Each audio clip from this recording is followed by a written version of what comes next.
هیولای درون تو بیدار کن. اثری از آنتونی رابینز، مترجم زهرا عباسی. زندگی یا یه ماجراجویی جسورانه است یا هیچی نیست. هلن کلر. من ناامید نمیشم چون هر اشتباهی که میکنم در واقع دارم یه قدم به سمت جلو میرم. توماس ادیسون. در عمق وجود انسان نیروهایی هست که خوابن، نیروهایی که باعث تعجب آدم میشن، نیروهایی که هیچ وقت حتی رؤیای داشتنشون رو نداریم. اگه این قدرت‌ها بیدارشن و مورد استفاده قرار بگیرن، کل زندگی آدمو تغییر میدن. رایسن سویت ماردین. سلام. من آنتونی رابینزم. قبل از شروع میخوام چند کلمه باهات حرف بزنم. ازت ممنونم که این فرصت رو به من دادی تا بتونم روش‌ها و تکنیکایی که زندگیمو خیلی بهتر کردن رو باهات در میون بذارم. من برای تویی که میخوای زندگیتو تغییر بدی و عزمتو جزم کردی تا کاری از پیش ببری احترام قائلم. همه ما رؤیاهایی توی ذهنمون داریم. میخوایم ته دلمون واقعاً باور کنیم که یه استعداد خاص داریم و میتونیم تغییراتی توی محیط اطرافمون به وجود بیاریم.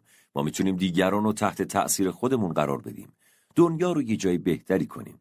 همه ما تصوری از زندگی بهتر داریم که هم میخوایمش و هم لیاقتشو داریم. با این حال این آرزوها واسه خیلی از ماها اونقدر وسط گرفتاری‌ها و شلوغی‌های زندگی روزمره گم شدن که دیگه واسه رسیدن به اونا حتی کوچکترین زحمتی به خودمون نمیدیم. میدونی چرا؟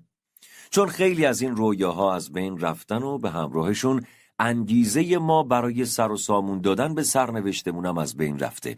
خیلی از آدما اون حس اطمینانی که میتونه باعث تغییر توی زندگی بشه رو گم کردن. هدف اصلی من توی زندگی این بوده که اون رؤیا رو برگردونم و واقعی کنم تا هر کی خواست بتونه اون نیروی نامحدود وجودشو که توی همه ما وجود داره به یاد بیاره و ازش استفاده کنه.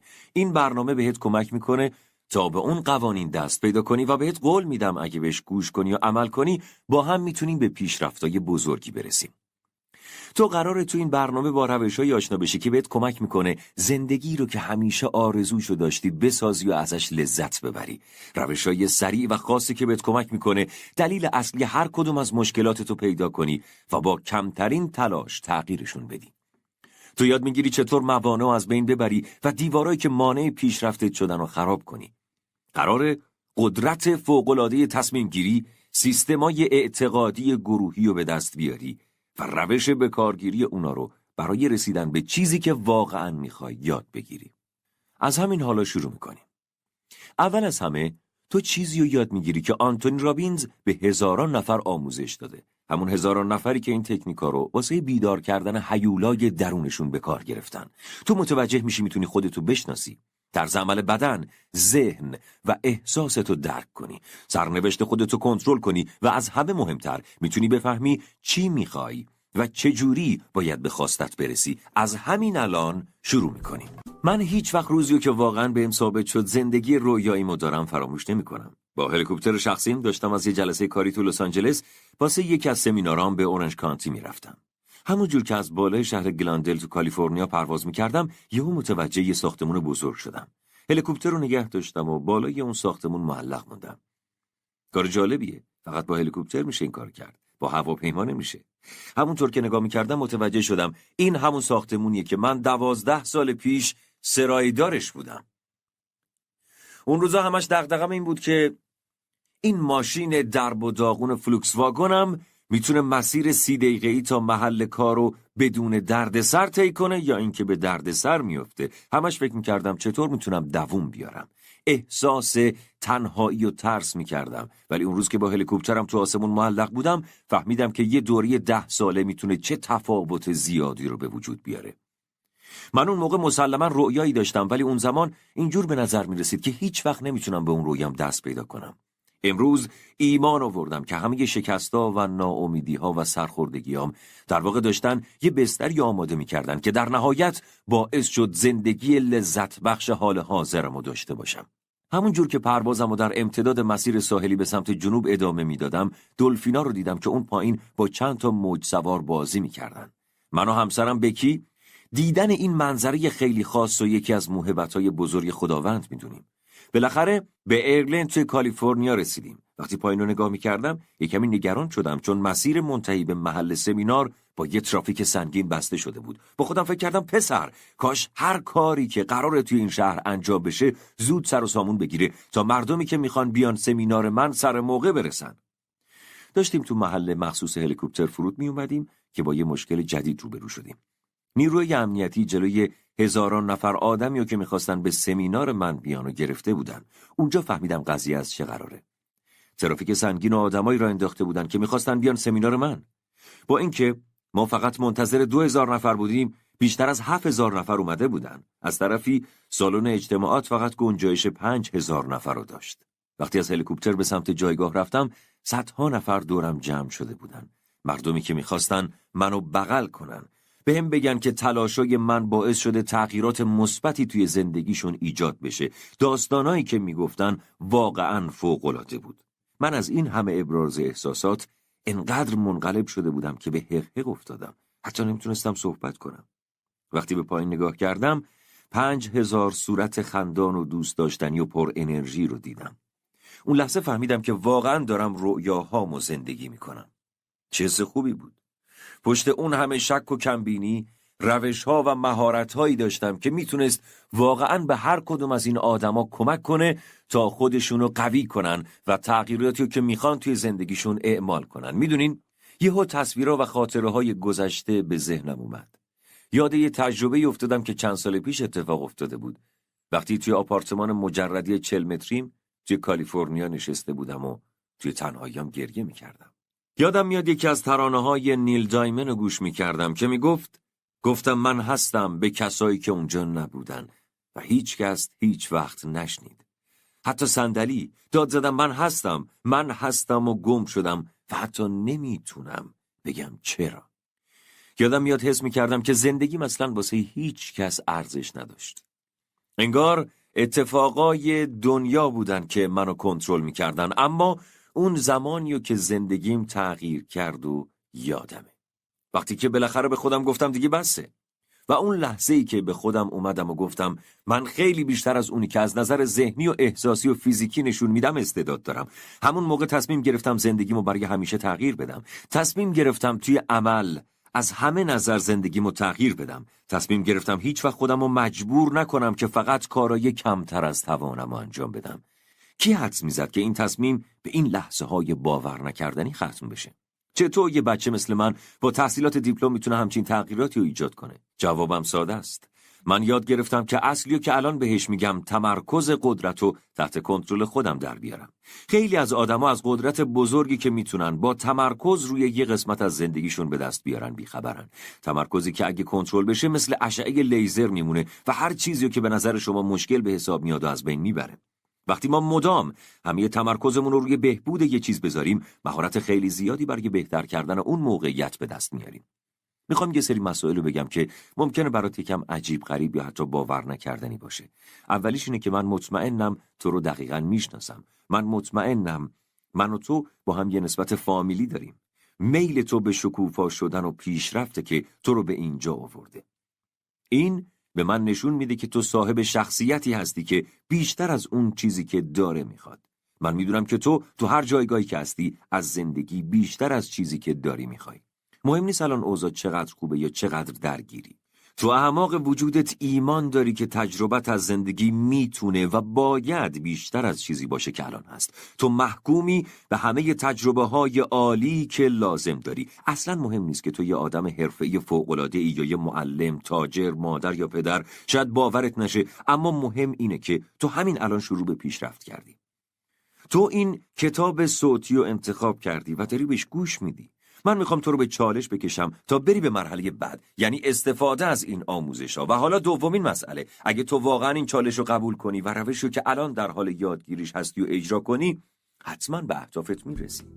این برنامه آخرش طوری تموم میشه که بهت کمک میکنه بتونی در آینده به رؤیای بزرگ و عجیبت برسی.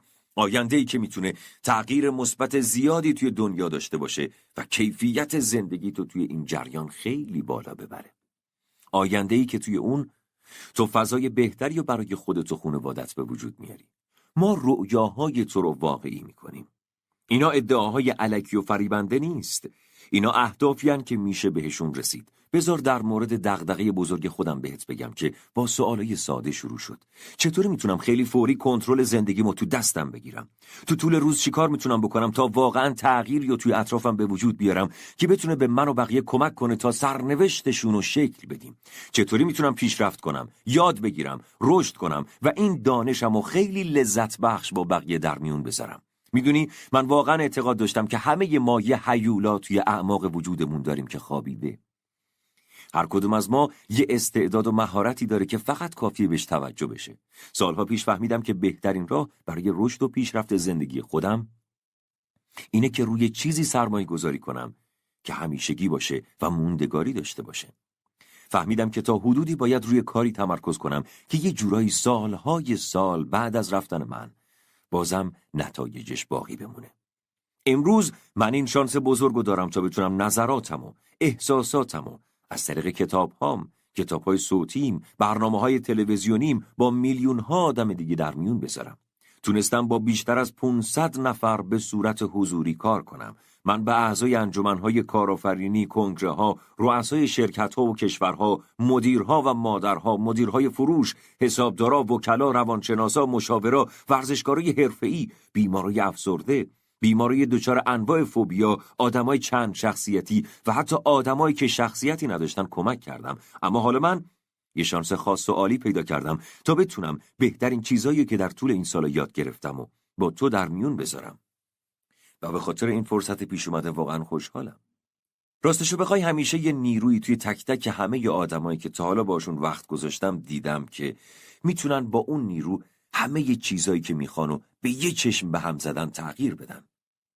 من منابع مهمی که ما برای رسیدن به آرزوهامون بهش نیاز داریم و پیدا کردم. این منابع منتظر روزیان که ما به حقمون برسیم.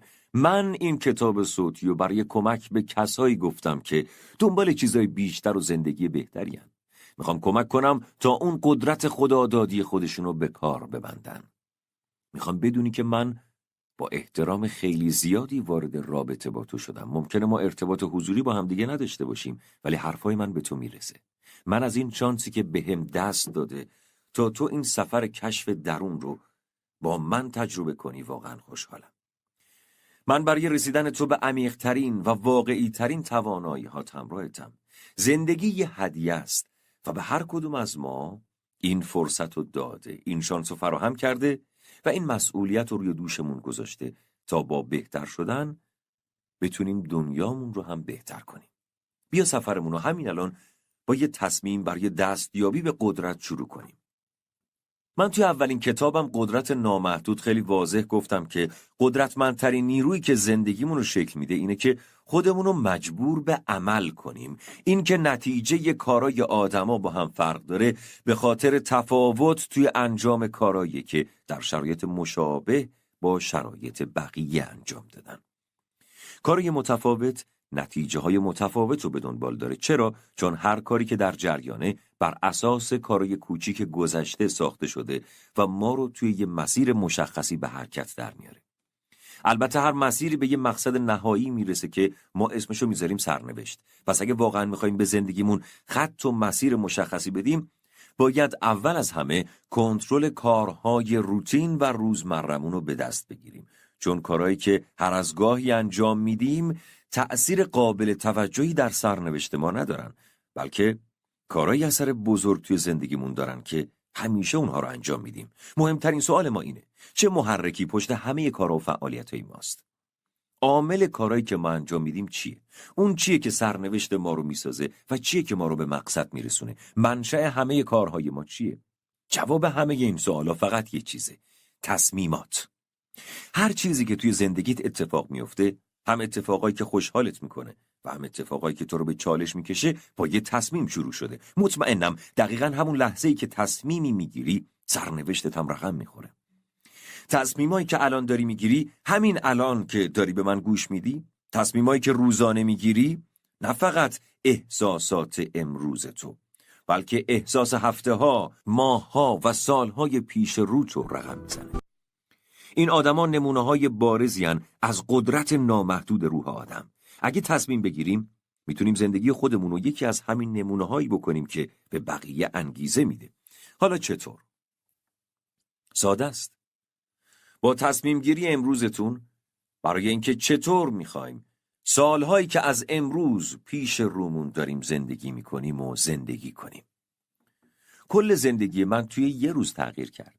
روزی که نه فقط چیزی که توی زندگی میخواستم بشم تعیین کردم، بلکه روزی که تصمیم گرفتم برای کی و چی میخوام توی زندگی متعهد باشم.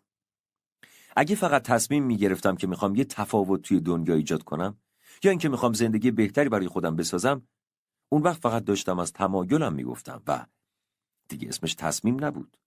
مثل اینکه بگم من دوست دارم بدون اینکه کار کنم پول بیشتری به دست بیارم. این قدرت نیست، این یه دعای ضعیفه. حتی بدون اینکه به اجابتش ایمان داشته باشی براش دعا کردی. برای اینکه تصمیمت واقعا توی زندگی تغییر ایجاد کنه، باید مشخص کنی که انتظار داری به چه نتیجه‌ای برسی. باید مشخص کنی که میخوای چه نوع آدمی بشی. پس باید برای رفتارهای مورد قبولت یه استاندارد درست کنی. حتی اگه بازار راکد بشه، حتی اگه کسی که عاشقشی رهات کنه، هیچ کس به جز خودتو اون حمایتی رو که لازم داری بهت نمیده. خودت باید پای تصمیمی که میگیری بایستی، تصمیمی که باید همه زندگیتو صرفش کنی. شاید این حرف من یه سری شک و شبهه توی ذهنت ایجاد کنه. شاید دارین فکر میکنین که چجوری میتونم تنهای این تصمیماتو بگیرم؟ برای جواب این سوال باید با من همراه بشی. با هم میتونیم آینده‌ای که واقعا میخوای تعریف کنیم و بسازیم. ما با هم میتونیم کار کنیم و به آینده‌ای که تو میخوای دست پیدا کنیم. میخوام با هم به تعهدی برسیم که واقعا قویه و تو رو به اهدافت میرسونه. میدونی چیه؟ خیلی از مردم چیزی در مورد این تصمیمات متعهدانه نمیدونن.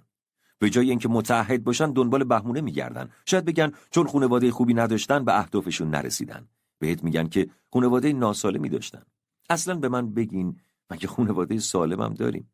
هر خانواده یه مشکلی داره. من این بهونه رو زیاد میشنوم. یا این بهونه که امکانات ندارن، یا اینکه تحصیلات ندارن، یا خیلی سنشون کمه یا خیلی سنشون زیاده.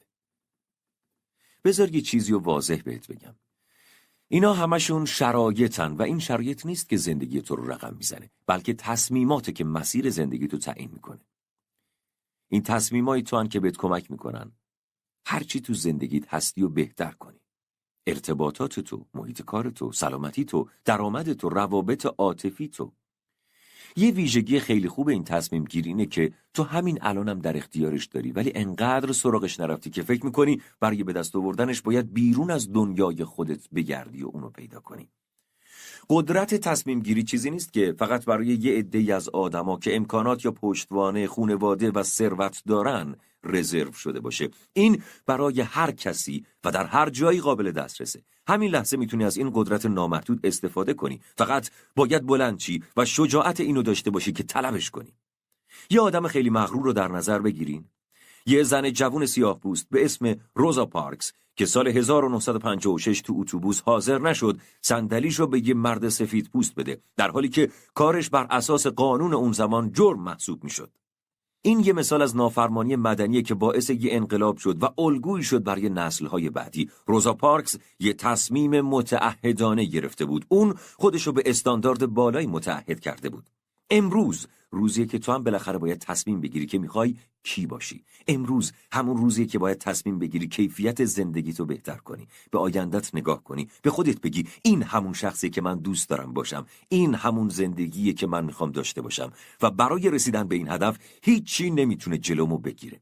اگه تصمیم گرفتن ساده و محکمه، پس برای چی مردم قبل از انجام هر کاری دنبال توصیه و مشورت میگردن؟ چرا سریع شروع به کار نمیکنن؟ یه دلیل برای این موضوع اینه که بیشتر وقتا مردم نمیدونن تصمیم گیری یعنی چی.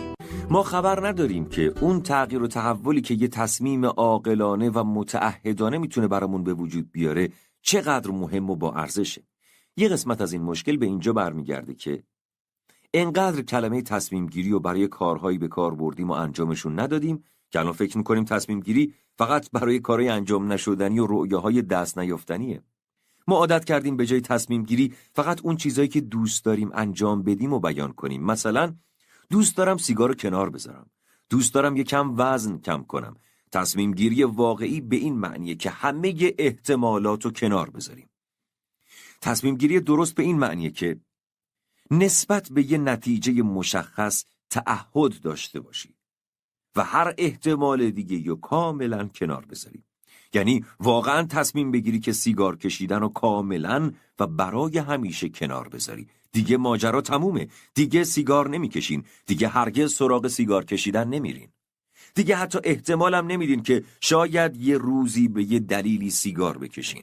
بعد از یه تصمیم گیری واقعی بیشتر وقتا خیلی احساس راحتی میکنیم. حتی مواقعی که تصمیممون خیلی سخت و بزرگ بوده، چون مطمئن میشیم که بالاخره کاری که باید و انجام دادیم و بالاخره تونستیم ذهنمون رو کاملا باز و تمیز کنیم و به خاطر اینکه یه هدف واضح و روشن و مشخص کردیم احساس خیلی خوبی داریم. خب این هدف واضح تو رو قوی میکنه. تو رو به نتایجی میرسونه که واقعا تو زندگیت میخوای بهشون برسی. مطمئنم خیلی از ماها چون خیلی وقت پیش بوده که یه تصمیم جدی توی زندگیمون گرفتیم، دیگه معنی واقعی تصمیم گیری رو فراموش کردیم. مثلا تصمیم میگیری میخوام عضله هامو قوی کنم، ولی واقعا چطور میشه عضله ها رو قوی کرد؟ باید کار کنی، باید تمرین کنی. در این صورت تصمیمای کوچیک بهتری میگیری، قدمای کوچیکی برمیداری تا بتونی به نتیجه نهایی برسی. رسیدن به تصمیم مهم نهایی به اجرای تصمیمهای کوچیک بستگی داره. حتی اون تصمیمایی که در کوتاه مدت نتیجه نمیدن. دوباره چیزیو که ادیسون گفته براتون تکرار میکنم. من هیچ وقت ناامید نمیشم، چون با هر قدم اشتباه در واقع دارم به سمت جلو حرکت میکنم. کم کم متوجه میشی هر چقدر تجربت تو تصمیم گیری بیشتر باشه، تصمیمای بهتری هم میگیری. 3 نکته توی تصمیم گیری خیلی مهمن که حتما باید بهشون توجه کنی، چون سرنوشت تو میسازن و لحظه لحظه زندگیت هم کنترل میکنن. خیلی از ماها این تصمیم گیری ها رو خودمون انجام نمیدیم و همش رو سپردیم به دست طبیعت و محیط، در حالی که میتونیم کنترل این تصمیم گیری ها رو به دست بگیریم و اگه این کارو بکنیم کم کم به زندگی که میخوایم و مسیری که دوست داریم میرسیم. تصمیمای ما واقعا زندگی و سرنوشت ما رو تحت کنترل دارن. اون 3 نکته مهم که گفتن اینا هستن. 1. ببین توی هر لحظه از زندگیت باید روی چی تمرکز کنی. هر لحظه از زندگیت داری در مورد یه چیزی تصمیم گیری میکنی، اما الان باید توجهت روی تصمیم گیری باشه که احساس، فکر و رفتار تو رو شکل میده. مهمترین تصمیم رو پیدا کن، فکر و توجه تو کاملا معطوف اون تصمیم بکن. 2. باید بدونی که هر چیزی برای چه معنی داره.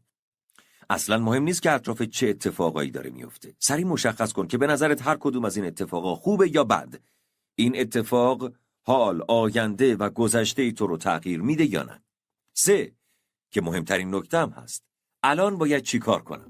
این سوال رابطه مستقیمی با سرنوشتت داره و مطابق با همه مواردیه که توی زندگی باهاش روبرو میشی. این سوالیه که توی هر شرایطی از زندگی باید از خودت بپرسی و جوابش هم برای خودت مشخص کنی. میدونی اون چیزی که توی گذشته اتفاق افتاده یا همین الان داره اتفاق میفته نیست که سرنوشت تو رقم میزنه، بلکه این تصمیم توئه که سرنوشت تو میسازه. این تصمیم توئه که بهت میگه روی چی باید تمرکز کنی. تصمیم به تو میگه اتفاقای اطرافت خوبن یا بد و تو چه کارایی باید دقیق و جدی باشی. این تصمیماتن که یه اتفاقو بد یا خوب میکنن. مطمئن باش اگه کسی رشته و شغلی داره و خیلی موفقه، به خاطر اینه که تصمیم گیریش در زمینه شغل و رشته تحصیلیش با تو فرق داشته. تا یه حدی ما این تصمیم‌ها رو آگاهانه انجام نمیدیم، به خاطر همینه که از این بابت داریم هزینه‌های زیادی توی زندگیمون میپردازیم. خیلی از مردم به چیزی که من اسمشو سندروم نیاگارا گذاشتم مبتلا هستن. زندگی مثل نیاگارا یه رود بزرگه. خیلی از مردم بدون اینکه بدونن تا کجای رودخونه قرار پیش برن، سریع اسیر امواج میشن. پس امواج چالش این افرادو توی خط ساحلی گرفتار میکنن. چون توی اینجور مواقع باید نسبت به شرایط و افکارشون آگاه باشن و نیستن. این افراد یه گروه از یه جمعیت بزرگن که ارزش‌های مشترکی دارن و به 3 جهت حرکت میکنن. خب این جمعیت کوچیکم با بقیه گروه همراه میشه و بدون اینکه بدونن کجا میره با جریان اون جمعیت پیش میرن. به خاطر همینه که تصمیمات زندگیشون هیچ وقت هیچ تمرکز معناداری نداشته. هیچ وقت از خودشون نمیپرسن که این اتفاق خوبه یا بد، یا در پاسخ یه شرایط خاص باید چی کار کنن و روی چی تمرکز کنن. افرادی که همه این مسئولیت‌ها رو دادن دست محیط اطرافشون تو همین حالت ناخودآگاه میمونن تا اینکه یه روزی بالاخره یه موج خلاف جهت همه موج‌های دیگه بهشون بخوره. اون موقع سلولاشون تازه بیدار میشه، اما دیگه دیره. اینجاست که سقوط میکنن. این سقوط میتونه یه سقوط مالی یا یه رابطه عاطفی یا سلامت باشه، ولی هر چی که میخواد باشه. اینو خوب گوش کن که هر چالشی که الان توی زندگیت باهاش درگیری، اگه در گذشته یه تصمیم بهتر گرفته بودی، ممکن بود یه جور دیگه رقم بخوره. چجوری میتونیم تو لحظه حالمون رو خوب کنیم و به زندگیمون سر و سامون بدیم در حالی که درگیر موجهای مختلف روزمره شدیم؟ وقتی که قایق زندگیمون تو پرتگاه قرار گرفته، چطور میتونیم با تمرکز تصمیم گیری کنیم؟ تو هر مسیری قدم میذاری باید یه نقشه داشته باشی تا هر لحظه‌شو بتونی کنترل کنی. تو یکی از کتابام گفته بودم که قدرت تصمیم گیری به ما کمک میکنه به اهدافمون برسیم. دقیقاً تصمیم بگیری که میخوای سرنوشت چطور باشه و دقیقاً مشخص کنی که چی میخوای. میخوای عزمتو برای چی جزم کنی. دقیقاً مشخص کن روی هر کاری که تمرکز میکنی قراره چی به دست بیاری. ببین کدوم یکی از کارهایی که انجام میدی کارسازه و کدوم یکی کارساز نیست و آخرش وقتی کارا اونجوری که میخوای پیش نرفت، روی کرده تو عوض کن و کاری انجام بده که نتیجه میده. اینطوریه که به هدفی که میخوای میرسی. من اسم این 4 مرحله رو فرمول معادله نهایی موفقیت گذاشتم. معادله‌ای که هم یه پاسخ و هم یه تعریف از موفقیته. چون اگه با تصمیمای متعهدانه اینها رو دنبال کنی، به هر چیزی که میخوای میرسی و در این حال تعریف دقیقی هم از موفقیت ارائه میده. هر کسی میتونه به موفقیت برسه. اگه این 4 مرحله رو اجرا کنی، موفقیتت از همین الان تضمین شده است. این تضمین میتونه به نتایج بزرگی توی زندگی اطرافیانت هم ختم بشه. مثل یه شرکت که با تصمیم و ایده یه نفر شروع میشه. کسی که تصمیم گرفته و مصمم پیش رفته و بعد به نتایج بزرگی برای خودش و بقیه افراد رسیده. آقای هوندا سال 1938 وقتی هنوز یه بچه مدرسه‌ای بود، هر چی داشت و جمع کرد و همش رو توی کارگاه کوچیک سرمایه گذاری کرد تا بتونه رینگ پیستون خاصی که توی ذهنش بود و بسازه. میخواست این محصول رو به شرکت تویوتا بفروشه. از صبح تا شب کار میکرد و همیشه دست و بالش روغنی و کثیف بود. تنها چیزی که داشت امید بود. وقتی بالاخره رینگ پیستون رو آماده کرد و اونو برای شرکت تویوتا فرستاد، بهش گفتن که با استانداردهای شرکت تویوتا همخوانی نداره. بعد از 2 سال کار و تلاش به جایی رسیده بود که همکارا و شاگردا و همسایه‌هاش بهش میخندیدن، اونو مسخره میکردن، ولی اون به جای اینکه فعالیتش رو رها کنه، تصمیم گرفت تا هر جوری که شده به نتیجه واقعی که خودش میخواست برسه. بعد از 2 سال شرکت تویوتا قرار داد که آقای هوندا مدت‌ها توی رؤیاهاش بود و باش بست. علاقه و انگیزه زیاد آقای هوندا بالاخره نتیجه داده بود. میدونست که چی میخواد و برای رسیدن به اون شروع به کار کرد. تشخیص میداد که چه کاری جواب نمیده و چه چیزی کارسازه و مدام در حال تغییر و بهبود عملکردش بود تا در نهایت به چیزی که میخواست رسید. اما بعد از اون ماجرا مشکل جدیدی توی زندگی هوندا به وجود اومد. دولت ژاپن درگیر جنگ جهانی دوم شد و دیگه بهش مجوز راه اندازی کارخونه خودشو نمیدادن. به نظرت دست از تلاش کردن برداشت؟ معلومه که نه. فکر میکنی روی این مسئله تمرکز کرد که چقدر این کار دولت بی‌انصافیه؟ معلومه که نه. آیا به خودش میگفت پس یعنی رؤیاهام از بین رفتن؟ مسلماً نه. هوندا به این مسئله به چشمه تجربه نگاه کرد و رفت دنبال یه استراتژی جدید. هوندا و تیمش یه برنامه ریختن که میتونست با اون کارخونه خودش رو راه اندازی کنه و به اهدافش برسه. توی جنگ جهانی دوم این کارخونه 2 بار بمبارون شد و قسمت‌های زیادی از امکانات کارخونه از بین رفت. هوندا کارمنداشو جمع کرد تا بشکه‌های گازوئیلیو که سربازای آمریکایی رها کرده بودن و جمع‌آوری کنن. اسم این بشکه‌ها رو گذاشته بود هدیه‌های کوچک از طرف رئیس جمهور ترومن. چون که مواد این قوطی‌ها اون زمان توی ژاپن کمیاب شده بود و میتونست ماده اولیه ساخت و ساز کارخونه هوندا رو تامین کنه. در نهایت بعد از چند سال زلزله کارخونه رو از بین برد. اون موقع بود که هوندا سهام خودش رو به شرکت تویوتا فروخت. هوندا مردی بود که تصمیمای خیلی بزرگی برای رسیدن به موفقیت می‌گرفت. اون برای کاری که می‌خواست انجام بده هم انگیزه داشت و هم ایمان. یه استراتژی خیلی عالی رو به کار گرفت. خیلی تلاش کرد. همش سعی کرد رویکرد خودش رو تغییر بده، اما به نتیجه‌ای که می‌خواست و متعهد بود که بهش برسه نرسید. با این حال تصمیم گرفت مقاومت کنه و به کارش ادامه بده. بعد از جنگ تو ژاپن قحطی گازوئیل شد. هوندا حتی نمیتونست ماشینش رو روشن کنه تا بتونه برای خانواده‌اش غذا تهیه کنه. آخرش با کلی ناامیدی یه موتور کوچیک به دوچرخش نصب کرد. دوستا و همسایه‌ها وقتی اون دوچرخه موتوری رو دیدن ازش خواستن که اگه میشه یکی هم برای اونا درست کنه. یکی یکی همه ازش درخواست میکردن تا جایی که همه موتوراش تموم شد تصمیم گرفت که یه تیکه زمین رو به تولید موتورهای اختراع جدیدش اختصاص بده. اما متاسفانه برای این کار پول نداشت. مثل همیشه تصمیم گرفت به هر قیمتی که شده یه راهی پیدا کنه. راه حلش این بود که به 18,000 دوچرخه فروشی توی ژاپن نامه بنویسه. توی نامه توضیح داد که دوچرخه فروشی‌ها چجوری میتونن با پتانسیل بالای اختراع جدید هوندا روی تغییر و بهتر شدن زندگی مردم ژاپن نقش داشته باشن. 5,000 نفر از اونا قبول کردن تا اون سرمایه‌ای که هوندا بهش نیاز داشت و در اختیارش قرار بدن. ولی فقط تعداد کمی از اونا دوچرخه موتوری سری اولو خریدن، چون هم خیلی بزرگ بود هم خیلی سنگین. پس یه اصلاح دیگه رو طرحش انجام داد. یه موتور گازی خیلی سبکتر و کوچیکتر درست کرد و اسمشو گذاشت سوپرکاپ و یه شبه به موفقیت رسید. هوندا با این ترفند تو یه شب سرمایه یه پادشاهو به دست آورد و تصمیم گرفت تا موتور گازیشو به اروپا و ایالات متحده صادر کنه. این اتفاق با دهه 70 که ماشینا خیلی معروف شده بودن همزمان شد.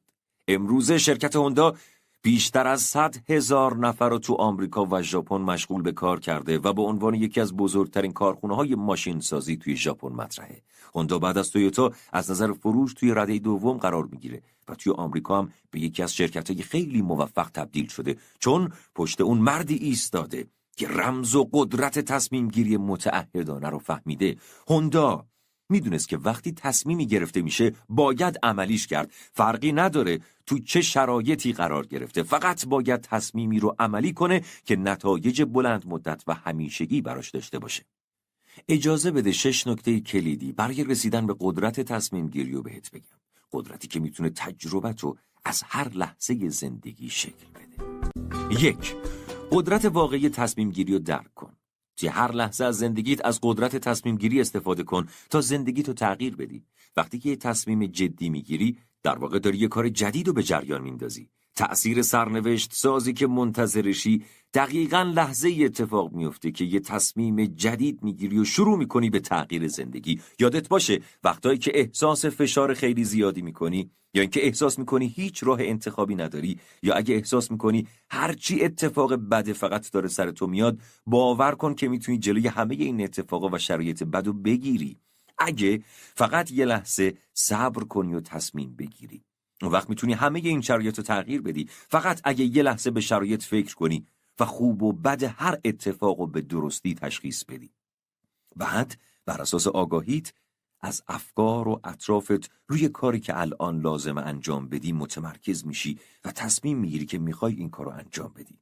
یادت باشه که این رفتار و کارهای جدیده که تصمیم واقعی تو رو میسازه. اگه تصمیمت با عمل همراه نباشه اصلا تصمیمی نگرفتی. 2. یادت باشه سخت‌ترین مرحله برای رسیدن به هر هدفی اینه که یه تصمیم واقعی و درست بگیری. یادت باشه تصمیم‌های تو باید هوشمندانه باشن و خیلی هم سریع.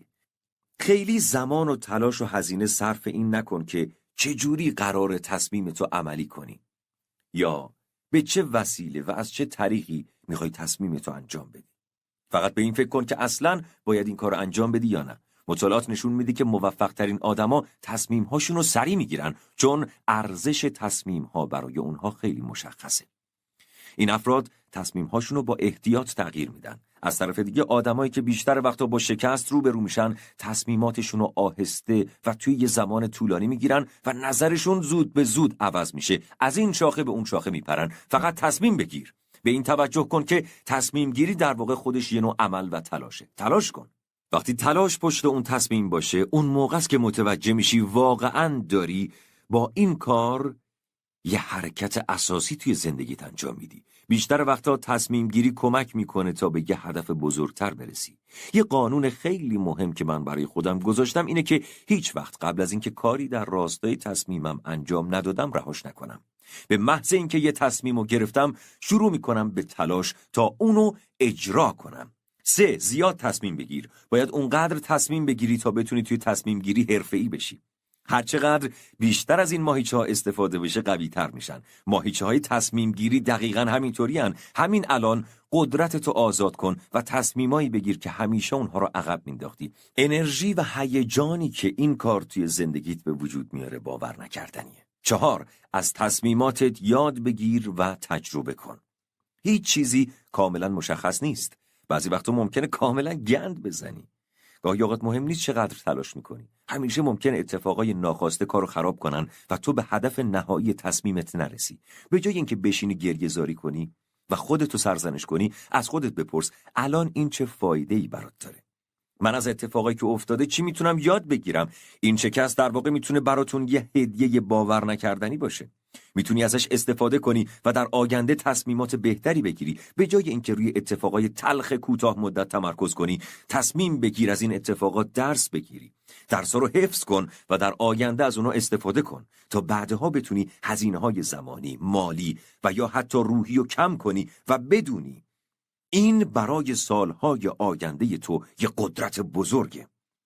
5. نسبت به تصمیماتت متعهد بمون، اما توی روی کردت انعطاف پذیر باش. مثلا همین که تصمیم گرفتی به عنوان یه شخص میخوای چه جور آدمی باشی، دیگه خیلی روی ابزارها و راههای رسیدن بهش تمرکز نکن. تمرکزت فقط روی هدفی باشه که انتخاب کردی. بیشتر وقتا آدما برای دسترسی به هدفشون شکست میخورن چون راهی که توی اون لحظه میتونن انتخاب کنن و میکنن، نقششو میکشن و راهاشون هم مشخص میکنن، ولی راههای جدید و جاده‌های جدید رو در نظر نمیگیرن. خیلی روی کرد و روش خودت متعصب نباش. هنر انعطاف پذیر بودن رو یاد بگیر. 6. از تصمیم گیری لذت ببر. باید بدونی که توی هر لحظه از زندگی تصمیمی که میگیری میتونه کل مسیر زندگی تو برای همیشه تغییر بده. ممکنه دقیقاً فردی که پشت سرت یا کنارت تو هواپیما نشسته، یا تماس بعدی که میگیری، یا ممکنه باهات گرفته بشه، یا فیلم بعدی که میبینی، یا کتاب بعدی که میخونی، یا حتی همین کتاب صوتی که داری بهش گوش میدی همون روزنه‌ای باشه که راه‌ها و دروازه‌های زیادی رو برات باز میکنه و باعث میشه همه اون چیزی که همیشه منتظرش بودی توی مسیرت قرار بگیره. اگه واقعا میخوای زندگیت پر از انرژی و انگیزه باشه، باید با این دیدگاه زندگی کنی. جرمی بنتام میگه طبیعت آدم و زیر سلطه و مدیریت 2 استاد قوی گذاشته: درد و لذت. این 2 مفهوم همه کارهایی که انجام میدیم و همه چیزهایی که میگیم و همه فکرهایی که میکنیم و مدیریت میکنن. بیشتر تصمیمایی هم که میگیریم دقیقاً بر اساس همین 2 مفهومه. رمز موفقیت اینه که به جای اینکه اجازه بدیم این 2 از ما سوء استفاده کنن، یاد بگیریم چجوری از درد و لذت سود ببریم. اگه این کار رو انجام بدی، کنترل زندگیت میاد توی دست خودت. اگه نه، این زندگیه که تو رو کنترل میکنه. زندگی بشر تصادفی نیست. هر کاری که انجام میدیم یه دلیلی داره. ممکنه دلیل اصلی رو ندونیم و اونو ناخودآگاه انجام بدیم، ولی همیشه یه عاملی هست که پشت همه رفتارهای انسانه. توضیحش هم ساده است. هر کاری که انجام میدیم تصادفی نیست. یا بر اساس نیازمونه تا یه وقت گرفتار درد و رنج نشیم، یا دنبال اینیم که چیزی به دست بیاریم که باعث شادی و لذتمون بشه. این 2 قدرت دوقلو، یعنی قدرت درد و لذت در طول زندگیت، هر کاری که خودآگاه یا ناخودآگاه انجام داده باشی و کنترل میکنن. این نیروی دوقلو تصمیم‌های تو رو در مورد این که چی میخوای، کجا میری، میخوای به کجا برسی، زندگی تو چطور اداره میکنی، با چه چیزی در ارتباطی، این که اندام متناسبی داری یا نه و چیزهای دیگر رو مشخص میکنه. البته قدرت اینم داره که تو رو به یه مسیری در جهت زندگی ایدئالت هدایت کنه. بذارید یه مثال بزنم. تا حالا کار خودت عقب انداختی؟ معلومه که آره. اصلاً عقب انداختن کار یعنی چی؟ این حالت کی اتفاق میفته؟ وقتی که میدونی باید کاریو انجام بدی ولی انجامش نمیدی. چرا همچین کاریو میکنی؟ ساده است. چون واسط خیلی سخته که بخوای تو مسیری که داری میری به سختی بیفتی و زحمت بکشی.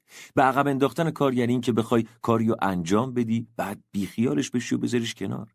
یعنی از اون زحمت و دردی که ممکنه به خاطر حرکت کردن توی اون مسیر برات اتفاق بیفته میترسی، میخوای فرار کنی.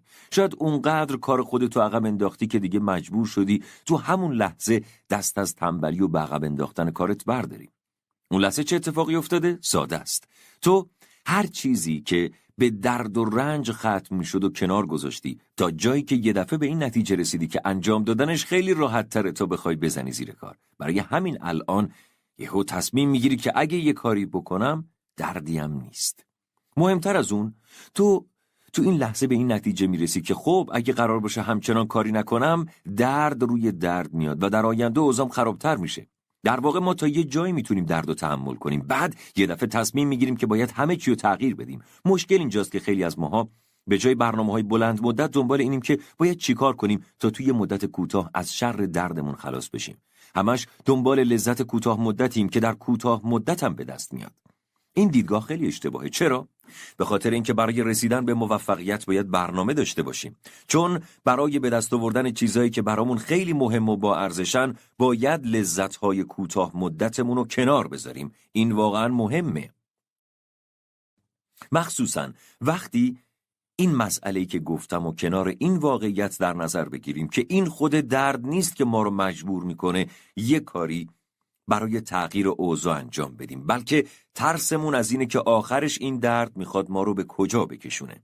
این ترسه که ما رو وادار به عمل میکنه.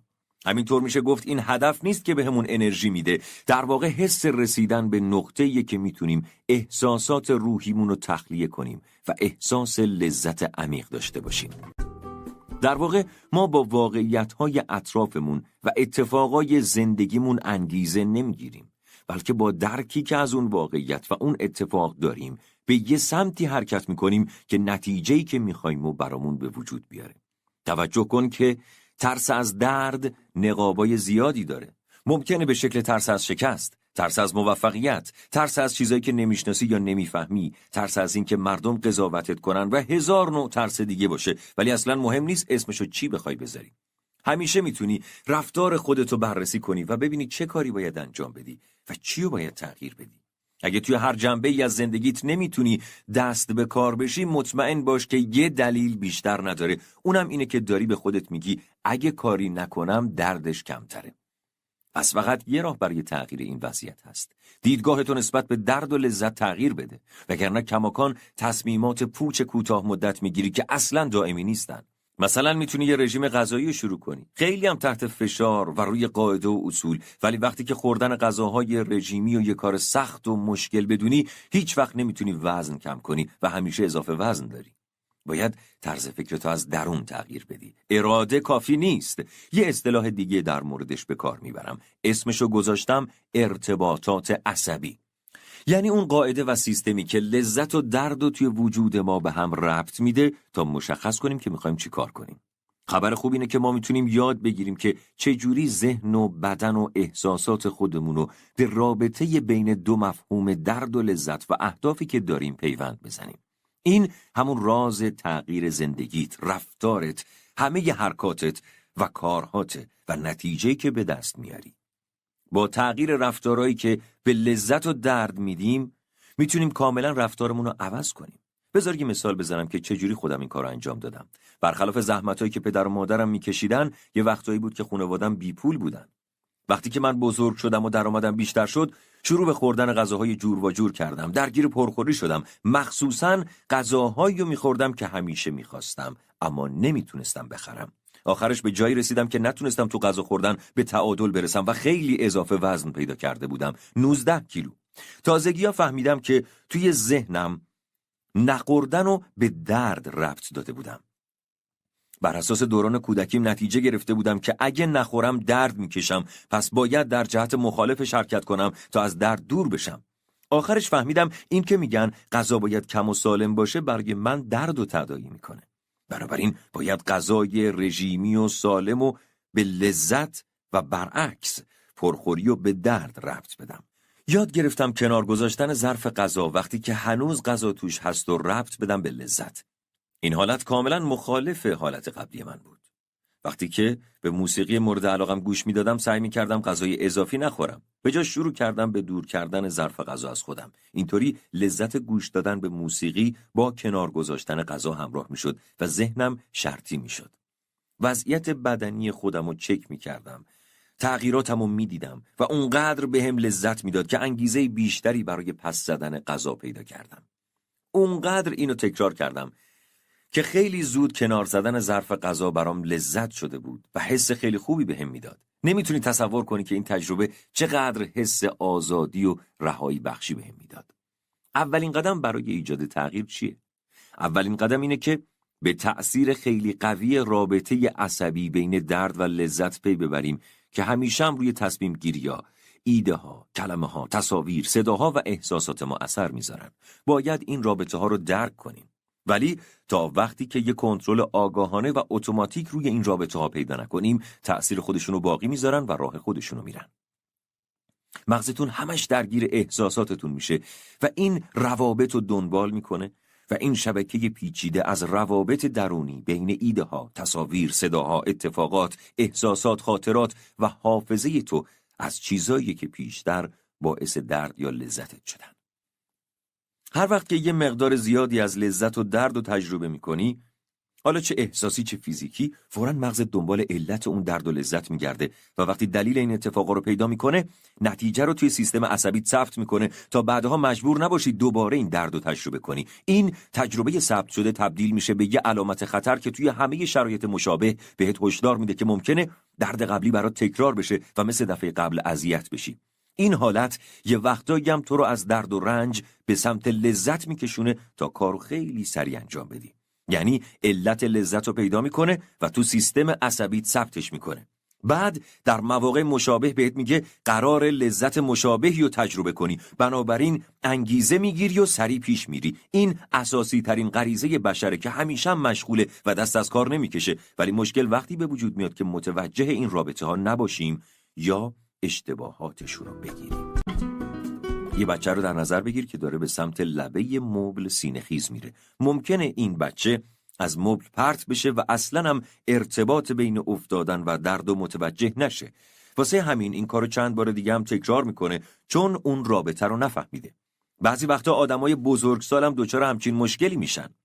یه زمانی زنی رو میشناختم که یه هنرمند موفق بود، 12 سال با یه نفر نامزد بود. بعد از این همه سال رابطه به هم خورده بود. این زن تا قبل از این که رابطش به هم بخوره هر کاری انجام میداد. خیلی حساس بود و دوست داشت که جلوی خراب شدن رابطش رو بگیره. برای حفظ رابطش هم هر کاری کرده بود، اما در نهایت وقتی جدا شد ضربه بزرگی خورد و مدتها عذاب میکشید. سیستم عصبی این زن درد و رنجی که داشت متحمل میشد و به رابطه عاطفی نسبت داده بود و به همین دلیل تصمیم گرفته بود که دیگه هیچ وقت با کسی وارد رابطه احساسی نشه. این یه درک اشتباه از علت و معلوله. این زن اشتباه تشخیص داده بود. دلیل این قطع رابطه این بود که ارزشای اون و نامزدش از بیخ و بن با هم دیگه فرق داشت. این زن کلاً درگیر احساسش شده بود و متوجه نبود که علت دردش خود رابطه عاطفی نبوده، بلکه عدم تفاهمی بوده که با شخص مقابلش داشته. این یه مثال خیلی خوبه. اگه علت درد یا لذت و اشتباه تشخیص بدید، توی دردسر میافتید و مدام تصمیماتی میگیرید که هیچ ارتباطی با نتیجه‌ای که میخواید ندارن. اینطوری میشه که کنترل ما به شکل منفی به دست تصمیمات غلط میفته.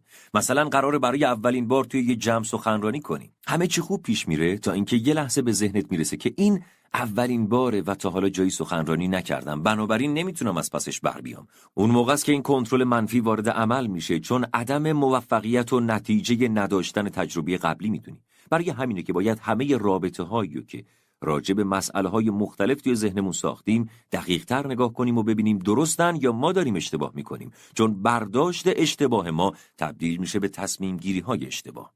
خیلی وقتاست که چون دلایل رو اشتباه شناسایی کردیم، در نتیجه با راه حل‌های اشتباه هم روبرو میشیم که تعدادشون زیادم هست. باید دلیل درست هر نتیجه رو پیدا کنیم تا فکرها و راه حل‌های اضافی رو از ذهنمون پاک کنیم تا در نهایت به یه راه حل درست برسیم. با این حال رابطه‌های عصبی بین درد و لذت توی ذهن ما باعث ترسی میشه که حاصل میلیون‌ها سال تکامل سیستم عصبی بشره. مغز با تولید یه مجموعه از سیگنال‌ها تعیین میکنه که به چی باید نزدیک بشه و از چی باید دور بشه.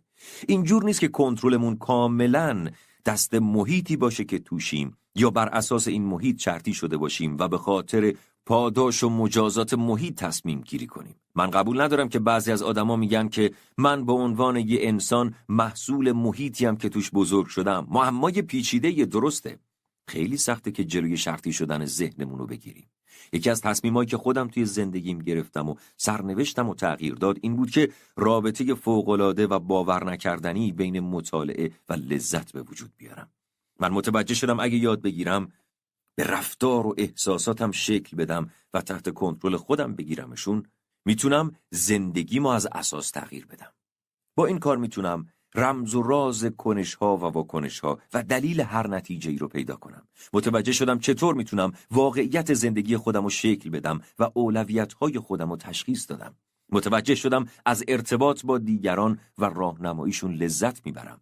برای اعتیاد به مواد یا الکل یا مشکلات رابطه‌ای که با دیگران داشتی، این مشکل هر چیزی که میخواد باشه میتونیم به طور مستقیم و برای همیشه درستشون کنیم و اونها رو تغییر بدیم. اگه نتونستی توی مسیر قرار بگیری که زندگی تو تغییر بده، اگه درد زیادی و برای شروع کارات در نظر گرفتی، باید بتونیم کنترل اینو به دست بگیریم. باید سیستم رابطه‌های عصبی مورد نظر خودمون رو ایجاد کنیم. شروع کار تو با به دست آوردن اطلاعات در مورد زمانیه که این ارتباطات شکل میگیرن و این که بتونی توی این لحظه ها تمرکز خودتو حفظ کنی. مثلا تصور کن که بعد از یه روز سخت کاری داری میری خونه. وقتی میرسی همسرت به پیشوازت میاد. بعدش سعی میکنه که حالتو بیاره سر جاش ولی جواب نمیده. چرا؟ به خاطر اتفاقی که سر کار افتاده خیلی عصبانی هستی. از سر دود بلند میشه. سرتو بلند نمی‌کنی که حتی صورت همسرتو ببینی. خیلی زود اونم صورتش مثل تو میشه. خشمگین و عصبانی و ناراضی. چرا؟ چون تو یه عالمه از اتفاقای سر کارتو به خونه آوردی و لحظاتی که میتونست خوب باشه رو به دست کنترل منفی دادی و آخرش هم اوقات تلخی و برای خودت و خانواده‌ات به وجود آوردی. تو تصورش هم نمی‌کردی که ممکنه حالت خوب بشه. تازه توقع بدتر شدن اوضاع داشتی. این توی سیستم عصبی و تصمیم گیریت قرار میگیره. باید شروع کنی به پیدا کردن ارتباطات اشتباهی که توی ذهنت شکل گرفته و اونو ببری زیر سوال. و باید متوجه باشی که این موارد قابل بحثه. ما باید همیشه در حال بازبینی ارتباطات عصبی ذهنمون باشیم. باید همش اونها رو زیر سوال ببریم تا جایی که دیگه خم و چم کار دستمون بیاد و بتونیم ارتباطات سالمی رو بسازیم. این اولین و مهمترین قدرت آگاهیه. همینطور توجه داشته باش که اگه بخوای از ایجاد ارتباط برای کوتاه مدت استفاده کنی، سهمت نتیجه های کوتاه مدت میشه. باید عامل اصلی رو تغییر بدیم و این به این معنیه که چه چیزی میخوای. آگاه شدن به ارتباط درد و لذت این قدرت رو میده که بتونی آداب و رفتار زندگی تو توی دراز مدت کاملا تغییر بدی و با تغییر تمرکز خیلی سریع کنترل به دست بگیری. اگه الان از اینکه دست به کار بشی میترسی، شروع کن به بررسی اینکه انجام این کار چه احتمالاتی توی آینده میتونه برات به وجود بیاره. باید عامل اصلی رو تغییر بدی و این یعنی اینکه بعد از آگاه شدن به ارتباط درد و لذت چی رو میخوای تغییر بدی. این بهت قدرتی میده که بتونی آداب و رفتار زندگی رو توی دراز مدت کاملا تغییر بدی. بررسی کن و ببین که انجام این کار میتونه چه احتمالاتی توی آینده واسط به وجود بیاره و این هر چیزی که با تصمیماتت ارتباط دادی و تغییر میده. آدمای زیادن که به خاطر ترسی که احتمال میدن از قدم گذاشتن توی یه مسیری بهشون وارد بشه اصلاً وارد عمل نمیشن. باید به جای این کار روی این مطلب تمرکز کنی که اگه وارد عمل نشم چی میشه؟ اگه همین الان دست به کار بشم چه لذتایی میتونه شامل حالم بشه؟ به نظر من باوری که به یه واقعیت تبدیل میشه اونیه که منو واسه استفاده بهتر از قدرت آماده میکنه. بهترین وسیله‌ای که باعث بشه خاصیت من به عمل تبدیل بشه. این انرژی ذهن ماست که ما رو نسبت به بیماری یا ثروت غمگین یا ناراحت میکنه. پس ما چیزی هستیم که فکر میکنیم. هر چیزی که هستیم با تفکرات ما به وجود میاد. ما دنیای خودمون رو با تفکراتمون میسازیم. اعتقادات ما چیزایین که تفاوت بین یه عمر لذت بردن از مشارکت توی زندگی خصوصی و هر چیزی که باعث بدبختی و ویرانی رو به وجود میارن. اعتقادات چیزایین که مادر ترزا رو از چارلز منسون متفاوت میکنن. این اعتقاداتن که آدمای معمولی رو به قهرمان تبدیل میکنن. در حالی که ما زندگی پر از بدبختی و کندی و میگذرونیم، متوجهیم که قدرت اعتقاد و باور بی حد و مرزه. اعتقادات ما به معنای واقعی کلمه یا میتونن باعث خلق چیزی بشن یا چیزی رو از بین ببرن. اعتقادات فقط وابسته به احساسات یا اعمال ما نیستن، میتونن واقعاً بدن ما رو توی چند لحظه تغییر بدن. اخیراً این افتخار رو داشتم که مصاحبه‌ای داشته باشم با دکتر برزیگر از اساتید دانشگاه ییل که نویسنده کتاب پرفروش عشق، دارو و معجزه است. وقتی که در مورد قدرت اعتقاد صحبت می‌کردیم، تو اون کتاب توضیح دادم که برزیگر در مورد افرادی که دچار ناهنجاری‌های چند شخصیتی بودن تحقیقاتی داشته. به طرز باور نکردنی حجم اعتقاد این آدما به اینکه شخصیتشون یهو تغییر میکنه زیاد شده بود، به طوری که یه دستور 100% باورپذیر به سیستم عصبی این آدما صادر میشه که تغییرات قابل مشاهده و منحصر به فردی و روی سیستم بدنی و زیستی اونا ایجاد میکنه. بدن اونا جلوی چشمای محقق تغییر کرده و تو همون لحظه قابل مشاهده بوده. مثلا علامتایی که روی بدنشون بوده از بین میرفته یا دوباره ظاهر میشده. حتی بیماریایی مثل مرض قند یا فشار خون بالا به نسبت اعتقاد بیمار در مورد شخصیتی که داشته ظاهر میشده و تغییر میکرده. اعتقاد چیه؟ چیزی که خیلی قویه اینه که با یقین کامل و محکم معنی یه مفهوم تو باور ما شکل بگیره. این احساسیه که از طریق چیزی که بهش میگیم ارجاعات در ما به وجود میاد و تجربه های زندگی باعث میشه که این باور بمونه و رشد کنه. فکرای ما وقتی به اعتقاد و باور تبدیل میشه که زیرش چند تا پایه‌گذاری کرده باشیم و ساختارشو کاملا قوی کنیم. اون موقع است که پشتیبانی میشن و مثل مجسمه میشن و میتونی بهش احساس یقین داشته باشی، باور داشته باشی که مثلا جذابی. این باور با اتفاقایی که توی زندگیت افتاده پشتیبانی میشه. همسرت بهت میگه معشوقه، عالی، خوشتیپ، هر روز ورزش میکنی، تو بهترین حالت نگهش میداری، ماشین با کلاس سوار میشی. البته تا زمانی که بتونین برای پشتیبانی از یه باور دلیل پیدا کنین، میتونین این اعتقاد رو قوی کنین و اونو زنده نگه دارین. مثلا اگه خودتون رو به عنوان یه بازنده ببینین، به عنوان کسی که شانس یا ارتباطات یا اراده آدم‌های موفق نداره، این اعتقاد حرکات ما رو کنترل میکنه و به احتمال زیاد باعث میشه همون شکل زندگی که توی ذهنمون داریم به وجود بیاد. به قابلیت‌های خودت اعتقاد و ایمان داشته باش. قابلیت‌هایی که میتونی یاد بگیری و این حالات احتمالاً توی مسیرهای زندگیت راههایی رو به وجود میاره که واقعاً بی حد و بی مرز و بی نهایته.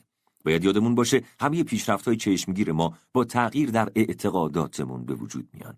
چجوری میتونیم اعتقادات و باورهای خودمون رو تغییر بدیم؟ موثرترین روش اینه که از قانون درد و لذت مطلع باشی. توجه کن که مغز ما مقدار زیادی از درد و رنج و باورهای گذشته رو به هم ربط داده و من بهت قول میدم با این کار خیلی زود شاهد تغییرهای بزرگی توی زندگیت میشی. البته باید به این باور برسی که نه فقط اعتقادات گذشته باعث به وجود اومدن درد و رنج توی گذشته تو شدن، بلکه باعث درد و رنج تو زمان حالت هم هستن و آخرش هم میتونن همه چیزایی که واسه آیندت در نظر گرفتی و ازت بگیرن. مرحله بعدی اینه که یه حجم زیادی از لذت رو به یه باور جدید و مناسب ربط بدی. گزینه قوی دیگه اینه که شک رو به عنوان یه عنصر جدایی ناپذیر به وجود بیاریم. ببین، واقعا با خودت رو راست باش. قبلا یه سری باورها و اعتقادات داشتی که با همه وجودت ازشون دفاع می‌کردی، اما امروز دیگه خجالت می‌کشی که بگی همچین باورایی داشتی. واسه این باورها چه اتفاقاتی افتاده؟ چی باعث شده بهشون شک کنی؟ شاید یه تجربه جدید داشتی. شاید اتفاقایی افتاده که کاملا با باورهای گذشتت فرق می‌کرده. شاید با آدمایی روبرو شدی که قبلا یه تصور کاملا متضاد باهاشون داشتی، ولی این آشنایی باعث شده که باورهای گذشته تغییر کنه و به این نتیجه رسیدی که اگه سخت نگیری و بذاری که از لحظه لذت ببری، میتونی به راحتی و خیلی واضح شرایط اطراف خودتو بررسی کنی. ذهنت شروع به بررسی مجدد میکنه یا باورهای قبلی و زیر سوال میبره.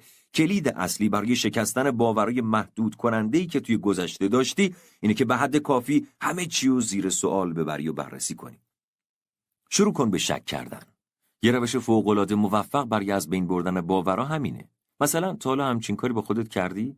تا حالا موضوعی بوده که خودت به شک کرده باشی؟ وقتی که این سوال از خودت میپرسی، شروع میکنی به شک کردن به خودت. به خودت میگی چی باید بخورم؟ چی باید گوش بدم؟ چی باید بخونم؟ از این قدرت به خوبی برای از بین بردن شک‌ها و ضعف‌ها و باورهای محدود کننده خودت استفاده کن. و وقتی باورهای غلط رو از بین ببری، نمونه‌های جدیدی برای ساختن باورهای جدید، باورهایی که بهت قدرت میدن به دست میاری. اگه به اندازه کافی باورهای جدید ایجاد کنی، از باورهای قبلی هم قوی‌تر میشن و متقاعدت میکنن. وقتی به یه موضوعی اعتقاد پیدا میکنی، به باوری میرسی که با دلایل بیشتری پشتیبانی میشه. این قدرتیه که نمیتونه در برابر تغییر مقاومت کنه. مثلا تصمیم گرفتی که دیگه گوشت نخوری. برای اینکه خودتو قانع کنی، با کسی که گیاهخواره صحبت میکنی و میپرسی چه دلایلی باعث شده که اونا شیوه غذا خوردنشون رو تغییر بدن و اصلا توی زندگیشون سلامتی منفعتی داشته یا نه. شروع میکنی به مطالعه تأثیرات فیزیولوژیکی که پروتئین حیوانی روی بدن ما میذاره. هرچقدر دلایل بیشتری به دست بیاری، مخصوصاً اگه این دلایل احساسی باشن، بیشتر متقاعد میشی و آخرش به مسیری که انتخاب کردی مطمئن میشی. اینجوری کاملاً توجیه شدی که این بهترین راه برای توئه و بقیه راه‌ها خطرناکن. اتفاقایی که خیلی لحظه‌ای و تأثیرگذارن و میتونن باعث بشن به یقین برسی و پیدا کن. یکی از اتفاقایی که خودت دوست داری، همون جوری که توضیح دادم بساز. مثلا اینکه هیچ وقت نباید مواد مخدر مصرف کنی. خب میتونی به مراکز بازپروری معتادا بری. به بیمارستانایی برو که بیماری تنفسی و آدمای سیگاری برای نفس کشیدن به دستگاه اکسیژن احتیاج دارن. به عکس نگاه کن که از شش‌های سیاه رنگ یه آدم سیگاری گرفته شده. این نوع تجربه‌ها این قدرت رو دارن که تو رو به مرحله‌ای برسونن که واقعاً برای کاری که می‌خوای انجام بدی متقاعد و مطمئن بشی و بالاخره بهش عمل کنی. هر کاری که توی این مسیر انجام بدی، اعتقاد تو رو قوی‌تر می‌کنه و شدت احساساتت و در نتیجه سرعت عمل تو رو بالا میبره. همین امروز شروع کن و رو نتایجی که اعتقادات و باورای شما دارن فکر کن. این کار بیشتر از هر چیز دیگه‌ای زندگی منو تغییر داده. این کارایی که انجام میدی تو رو به نقطه‌ای که مد نظر علاقت میرسونه.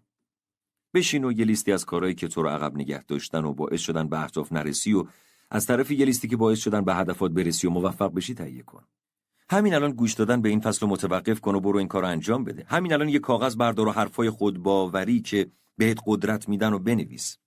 همه رو بنویس. خیلی وقتا کتابی رو میخونیم یا گوش میدیم ولی اصلا نمیفهمیم چی داریم میخونیم و چی داریم میشنویم و هیچ استفاده‌ای هم ازش نمیکنیم. خواهش میکنم همین الان برو و این کارو انجام بده. همین الان گوش دادن به این فایل رو قطع کن.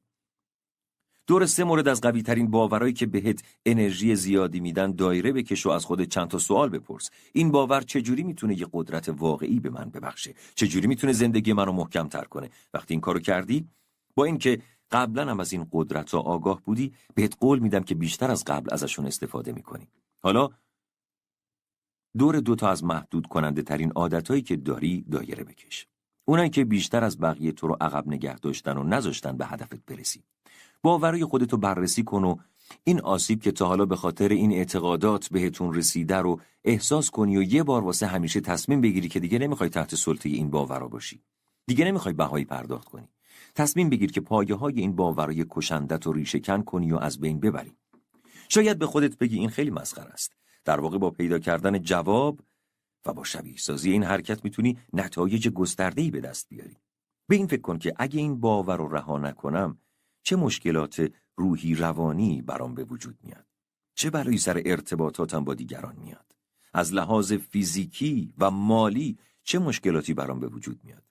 اگه این باورا و اعتقادات رو رها نکنم، چه بلایی سر خانواده و کسایی که دوستشون دارم میاد؟ خودتو سر و سامون بده، اما همین الان. عوض شدن رو از همین امروز شروع کن. وقتی شروع میکنی به ارتباط دهی اعتقادات و باورهای قدیمی تر، روی جنبه‌های مختلف جوابهات تمرکز کن. باورهای گذشته و محدود کننده رو به اون دردای شدیدی ارتباط بده که میخوای برای همیشه کنارشون بذاری.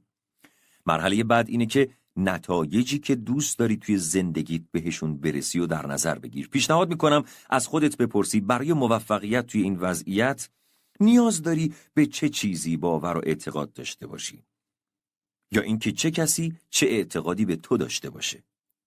باید ببینی برای رسیدن به موفقیت چه باورهایی باید توی ذهنت داشته باشی. با پرسیدن این سوال از خودت میتونی حتی باورهای دینی که در تمام مدت توی گذشته تو رو گمراه میکردن و تغییر بدی و اونها رو بشناسی.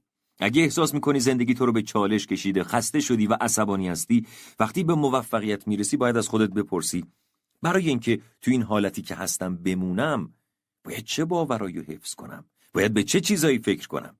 ببین وقتی این پروسه اتفاق میفته میتونیم باورهایی که ما رو محدود کردن و کاملا بشناسیم.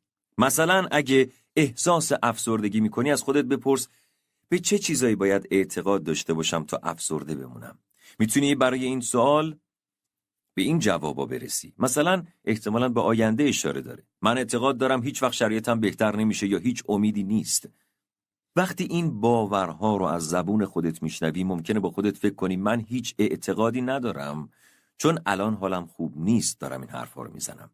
در هر صورت شرایط که همیشه اینجوری نمیمونه. تو همیشه با این کار مواجه میشی که اعتقاد به مسائل مخرب نه فقط الان تو رو که آینده تو رو هم تحت تاثیر خودش قرار داده و خراب کرده و میکنه. برای همین شروع کن توی همین لحظه دست از این باورها و اعتقادهای اشتباه بردار تا بتونی آینده روشن و موفقیت آمیزی داشته باشی. اعتقادات پتانسیل باور نکردنی در تو ایجاد میکنن. باورهای تو میتونن چنان قدرتی بهت بدن که بتونی تغییرات عالی و باور نکردنی توی زندگی خودت ایجاد کنی. و همینطور میتونن امیدهای تو برای آیندت هم از بین ببرن. من اعتقاد دارم که تو داری این حرفا رو گوش میکنی چون دیگه نمیخوای به کمتر از نهایت و بهترین حالت خودت رضایت بدی. تو میدونی که میتونی بیشتر و بهتر باشی. میدونی اعتقادات پتانسیل باور نکردنی در خلق یا نابودی مسائل دارن. فقط کافیه باورهایی رو انتخاب کنی که بهت قدرت میدن. اینطوری موقعیت‌هایی رو برای خودت به وجود میاری که بهترین مسیر رو در رسیدن به اهدافت برای تو رقم میزنن. اینطوری میتونی به حد اکثر و بهترین توانایی‌های خودت برسی. هیچ دلیلی نداره که کمتر از اون چیزی که هستی رو بخوای. مارک توین میگه هیچ چیزی نیست که با تمرین نشه انجامش داد. هیچی دور از دسترس نیست. تمرین میتونه اخلاقای بد رو تبدیل کنه به اخلاقای خوب. میتونه قانونهای بد رو از بین ببره. میتونه قوانین خوب رو جایگزین کنه. میتونه آدم رو به مراتب بالاتر برسونه. یه سوال دارم. به چند تا روانشناس واسه عوض کردن یه لامپ احتیاج داری؟ جوابش ساده است. 1 نفر. خیلی هزینه‌اش بالا میشه و اون لامپ خیلی دوست داره که به دست یه روانشناس عوض بشه. البته این یه جوک بود. هرچند به یه افسانه توی زندگی ما اشاره داره که میگه تغییر زمان زیادی میبره و پر از چالش وحشتناکه و میتونه همه جنبه‌های احساسی، مالی و فیزیکی ما رو تحت شعاع قرار بده. میخوام بهت بگم که حرف من این معنی رو میده. حرف من اینه که تو میتونی هر چیزی از زندگی رو با یه روش درست خیلی فوری و توی یه لحظه تغییر بدی. من میخوام این روش رو همین الان توضیح بدم، اما اول میخوام راجع به یه موضوع مهمتر صحبت کنم. همه این تغییراتی که توی زندگی داشتی در واقع توی یه لحظه اتفاق افتادن. این درسته که پشت سرش یه زمانی طی شده تا بفهمی که به یه تغییر توی زندگی نیاز داری تا بتونی کاری که توی ذهنت رو عملی کنی. اما من عملیو که در مورد شرطی سازی یه تجمع عصبی دارم و در اختیارت میذارم که به طور خلاصه بهش میگم نک یه روند مرحله به مرحله است. تو با استفاده از اون میتونی سیستم عصبی خودتو برای ارتباط دادن یه قسمت بزرگی از لذت به چیزایی که میخوای شرطی کنی. اینطوری میشه که هر کاریو میتونی برای رسیدن به هدفت انجام بدی. همینطور میتونه بهت نشون بده که چجوری دردو به چیزایی که نیاز داری ربط بدی. واسه رسیدن به موفقیت توی همه مراحل زندگیت از اونا دوری کن و ذهنتو اینجوری شرطی کن. همینطور با استفاده همیشگی از انرژی و توانی که توی بدنت داری رفتاراتو ناخودآگاه کن. چون استفاده مدام باعث میشه رفتار تثبیت بشه و در نتیجه وارد ذهن ناخودآگاهت میشه و میری روی کنترل اتوماتیک. چون تو برای رسیدن به موفقیت به طور غریزی شرطی شدی. یادت باشه تو سیستم عصبی ما داریم سعی می‌کنیم احساسات خودمون رو شرطی کنیم. همونطور که گفتم سیستم عصبی ما احساس‌ها، عملکرد و رفتار اصلی ما رو مشخص می‌کنه. اما اگه کنترل سیستم اعصابمون رو به دست بگیریم، کنترل زندگی هم دستمونه. با سیستم نک میتونی سیستم اعصاب خودتو شرطی کنی تا بتونی دست به عمل بزنی و قوی بشی و به طور موفقیت آمیزی به موفقیت برسی. تو میتونی این رفتار رو در مورد اتفاقای تلخ به کار ببری. فقط کافیه اعتماد به نفس داشته باشی. حتما میدونی کسی که سیگار میکشه یا معتاده یه سری رفتارها و عادتهایی داره که باید تغییر کنن.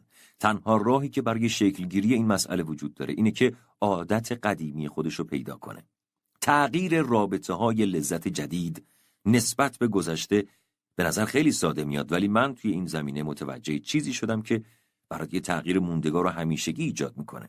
رازش اینه که ما به یه سیستم خاص و ویژه برای انجام دادن این کارا نیاز داریم تا بتونیم برای همیشه این ارتباط ضروری و مهم رو ایجاد کنیم. در نتیجه یه تغییر همیشگی به وجود بیاریم.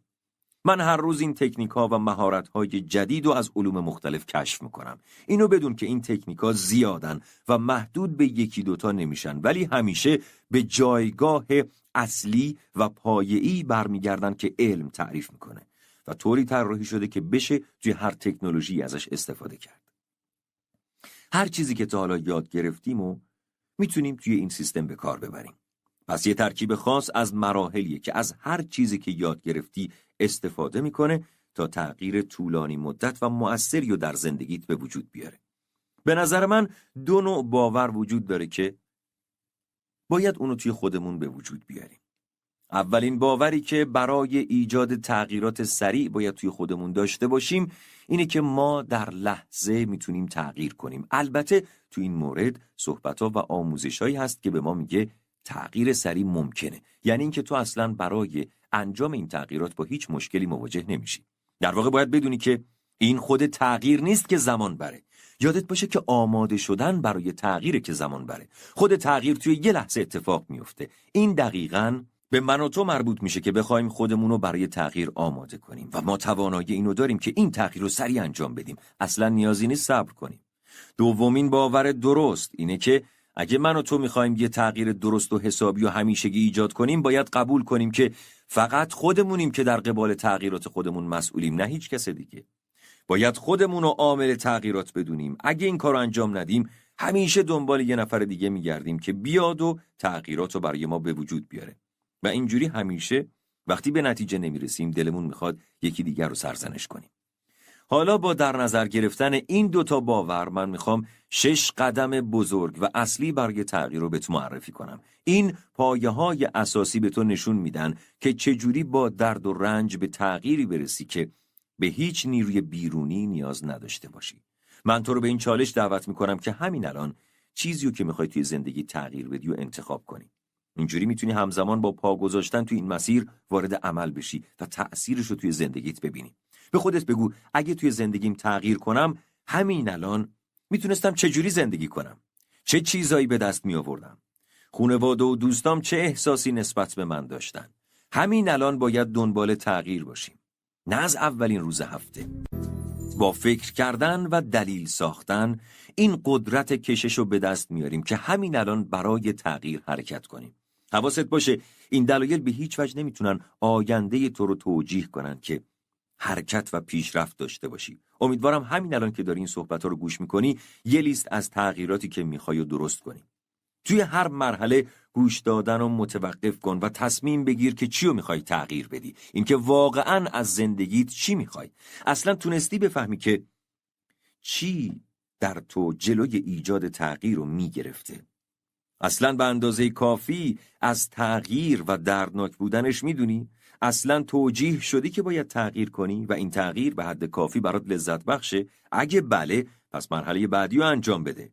چون درد و لذت مورد نیاز تو رو توی سیستم عصبی ایجاد کردیم و ارجاعش دادیم به تغییرات مورد نیازت. الگوی محدود کننده رو متوقف کن. راستشو بخوای، برای اینکه بهترین نتایج جدید رو توی زندگیت به دست بیاری، اینکه فقط بدونی چی میخوای کافی نیست. برای خودت باید اهرمای تغییر ایجاد کنی.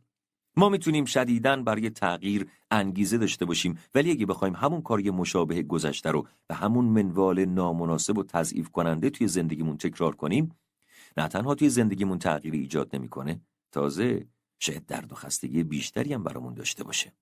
یکی از کارهایی که واسه شکستن الگوی زندگی خودت یا دیگران باید انجام بدی، اینه که از خودت توقع تغییر داشته باشی، نه از دیگران. تو باید کارهایی انجام بدی که به شدت با تجربه‌های قبلی خودت و دیگران متفاوته. مثلا وقتی یه نفر برای جلسه درمان خصوصی میاد پیش من، معمولاً اینطوریه که میاد دفترم، میشینه روبروم و شروع میکنه به حرف زدن راجع به مشکلات و مسائلش. بعد از کلی گریه و زاری کنترلش از دست میده. اینجاست که من یه دفعه بلند میشم و داد میزنم، میگم ببخشید که ما هنوز شروع نکردیم. به خاطر همین رفتارم معمولاً سریع ناراحتیشو قطع میکنه و کنترل خودشو به دست میاره. این یعنی توی همون لحظه میفهمه که چجوری باید احساسات خودشو تغییر بده. باید دقیقاً به راههایی فکر کنی که از طریق اونها میتونی اشتباهاتتو متوقف کنی. نیازه که کار متفاوتی انجام بدی؟ کارهای عجیب یا حرفای عجیبی که بتونه الگوتو از هم بپاشونه؟ برای قطع الگوهای مخرب زندگی چه کارهایی باید انجام بدی؟ خیلی از آدما معتقدن الگوهایی که در گذشته برات خسته کننده و زیادی یا اضافی بودن عامل این قضیه است. تا حالا خواستی بشکنیشون؟ به آسمون نگاه کن و احساساتی که توی ذهن و حافظت داری و تجربه هایی که اونها رو پشت سر گذاشتی و تجسم کن. چجوری میتونی این همیشگی بودن تجربه رو طوری تغییر بدی که توقف نکنه؟ بذار یه آزمایشی انجام بدیم. شرایطی رو در نظر بگیر که مثلا رئیست خیلی اذیتت میکرده. فکر کن یه فیلم سینمایی بوده. نسبت بهش احساس بدی نداشته باش. دوباره این فیلم رو نگاه کن. ببین چه اتفاقایی افتاده. بعد فیلم رو تبدیل کن به انیمیشن. با لبخند روی یه صندلی بشین و تصاویر رو برعکس تماشا کن. همه چی به عقب برگرده. نگاه کن که با عقب رفتن فیلم چه جوری رئیست داره کلماتو بی‌معنی ادا میکنه و چه حالت خنده‌داری پیدا کرده. بعد دوباره انیمیشن رو با سرعت ببر جلو، اندازه تصاویر رو تغییر بده. تصور کن اگه همه چی رنگی باشه چه کارتون مسخره‌ای میشه. اینو حداقل 12 بار تکرار کن و همه ی تصاویر ذهنتو تغییر بده. بعد یه کار جدید انجام بده. یه موسیقی مسخره بذار. صحنه‌های یه فیلمو در نظر بگیر که با سرعت رد میشه و این موسیقی بدم زده میشه. انجام این پروژه میتونه خیلی از کارهای تو رو تحت تاثیر قرار بده تا جایی که ذهنت حسای منفی و ضعیفشو از بین ببره. توی این حالت اصلا ممکنه وقتی دوباره به اون وضعیت فکر میکنی دیگه اون حالتهای منفی رو تجربه نکنی. دقیقاً مثل این میمونه که یه سیدیو برداری و تا میتونی با یه چیز تیز بیفتی به جونش. واسه از بین بردن فکرای منفی و افسردگیایی که حتی چندین سال طول کشیده این کار خیلی خوب جواب میده. همین الان اونو امتحان کن. تأثیرش رو توی جواب گرفتن با فکر به تصاویر بد و تلخ گذشته که توی ذهنت بوده تغییر بده. با این کار آمادگی جدیدی رو به دست میاری که برای وارد شدن به قدم بعدی آمادت میکنه. به دست آوردن قدرت تغییر طولانی مدت برای پیدا کردن جایگزین خیلی مهم و حیاتیه. در واقع به کار بردن الگوی قبلی غیر ممکنه. این 4 قدم خیلی مهم و حیاتی هستند. در واقع دلیل شکست کسی که فقط میخواد یه راه حل جایگزین به جای مسیر قبلیش پیدا کنه تا فقط واسه کوتاه مدت از درد و رنج در بیاد و سریع به لذت برسه اینه که به تغییرات بلند مدت مد نظرش نمیرسه. یادت باشه همه ارتباطای عصبی طوری طراحی شدن که وقتی سیگار کشیدن رو ترک میکنی به لذت برسی. باید روش‌های جدید آرامش روان و کنترل استرس و پشتیبانی از هر حالتی که قبلاً با کشیدن سیگار سعی می‌کردی بهشون برسی و پیدا کنی و جایگزین سیگار کشیدنشون کنی. در واقع از بین بردن استرس تو روابط و طرح‌های پیش زمینه‌ای ذهنت برای رسیدن به هدف توی زندگی کمک بزرگی می‌کنه. با آدمایی که قبلاً درگیر مشکل تو بودن فکر کن. فرقی نداره مواد مخدر باشه یا مشروبات الکلی یا افسردگی یا هر موضوع ناراحت کننده دیگه‌ای توی گذشته. آدمایی که تونستن به مشکلاتشون غلبه کنن و پیدا کن. این قدم اوله. باید قدم بعدی رو درک کنی که همون همیشگی کردن شرطی سازیه. یعنی مطمئن باشی که تغییراتت پایدار و بلند مدتن. بهترین راه برای پایدار کردن شرطی سازی اینه که مدام تمرین داشته باشی. یه نکته خیلی مهم اینه که فقط برای اولین بار و یه بار این کارو به طور سنتی انجام نده و برای تکرارش زمان بندی داشته باش. برای موفقیت چه کاری میتونی انجام بدی که مثلا 1 ماه و 1 سال بگذره و بازم نخوای سمت سیگار بری؟ اینجوری نباشه که منتظر باشی یه روز سیگار بکشی و سریع به خودت جایزه بدی. تا وقتی که این حالت دائمی بشه صبر کن. مثالای دیگه میتونه این باشه که تا حتما 30 کیلو وزن کم نکنی به خودت جایزه ندی. از طرفی هم صبر نکن تا یه بار 30 کیلو وزن کم کنی. واسه 1 کیلو اقدام کن.